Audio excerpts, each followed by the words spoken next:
در کنفرانسیای نظریوی که بخشیده بر روز کنستیتوسیای جمهوری تاجیکستان تحت عنوان کنستیتوسیا بخشنامه ملت در مؤسسه تحصیلات میانه عمومی رقم 14 ناحیه کوشانیان برگزار شد، سردار ریاست معارف ولایت، مدیران شعبه های معارف شهر و ناحیه های ولایت، سابقه‌داران ساحه معارف و آموزگاران فن‌های تاریخ و حقوق از شهر و ناحیه های ولایت اشتراک نمودند. مسئولین ضمن سخنرانی خود ابراز داشتند که قبول کنستیتوسیای جمهوری تاجیکستان همچون رویداد بزرگ و تقدیرساز در تاریخ نوین تاجیکان با حرفهای زرین ثبت گردیده، همچون راهنما در پیشرفت حیات جامعه نقش سازگار دارد. در دوام 31 سال کنستیتوسیا جهت‌های حقوقی تمام ساحه‌های حیات سیاسی، اقتصادی، اجتماعی و فرهنگی کشور را تنظیم نمود. چنان کارشناسان ابراز می‌دارند علاقه سازمان‌های بانفوذترین جهان از جمله سازمان ملل متحد و سازمان امنیت و همکاری در اروپا کنستیتوسیای جمهوری تاجیکستان را در قطار 5 کنستیتوسیای بهترین جهان شامل نمودند که این مایه افتخار و سرفرازی است. امروز در ناحیه کوشانیان کنفرانسیای ولایتی بخشیده به 31مین سالگرد کنستیتوسیای جمهوری تاجیکستان تشکیل و برگزار گردیده شده است. هدف از برگزاری آن البته معرفی کنستیتوسیای جمهوری تاجیکستان، اینچنین با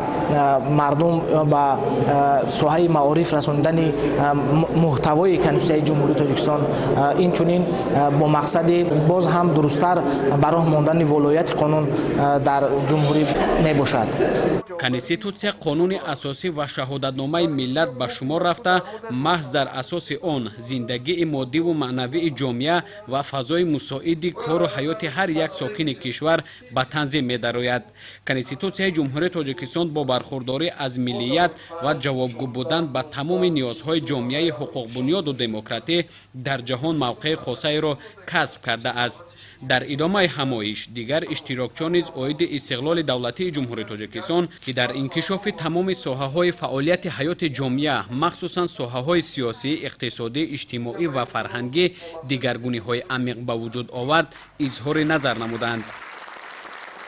بخشیده به جشن کنستیتوسیا در ناحیه کوشانیان در نزد همه مؤسسات تعلیمی در اساس نقشه چهاربینی مقامات اجرایی حکومت دولتی ناحیه کوشانیان، نقشه چهاربینی شعبه معارف مقامات اجرایی حکومت دولتی ناحیه کوشانیان، کنفرانسیاها، آزمون‌های رسامی بهترین، داننده کنستیتوسیای بهترین تشکیل و برگزار کرده می شود. عین حال در ناحیه کوشانیان همین گونه آزمون‌ها برگزار گردیده شده است. تشکل معرفت و تربیت حقوقی اهالی مسئله کلیدی دولت و حکومت به حساب رفته، از روزهای نخستین به دست آوردن استقلال دولتی به این روند توجه خاصه روانه شد و در این زمینه یک چند سندهای معیاری حقوقی قبول گردید. پس از سخنرانی مسئولین به 80 نفر آموزگاران جوانی که طریق راحت به مؤسسه های تعلیمی ناحیه کوشانیان آمده الان همچون آموزگار در تعلیم و تربیت نسل نورس سهم گذاشته ایستاده‌اند، تحفه های خاطره‌ای رئیس ولایت ختلان را در حضور اشتراکچیان به آنها تقدیم نمودند. برگزاری چنین کنفرانسی‌های علمی و آموزشی را در آینده نیز موافق به مقصد دانستند.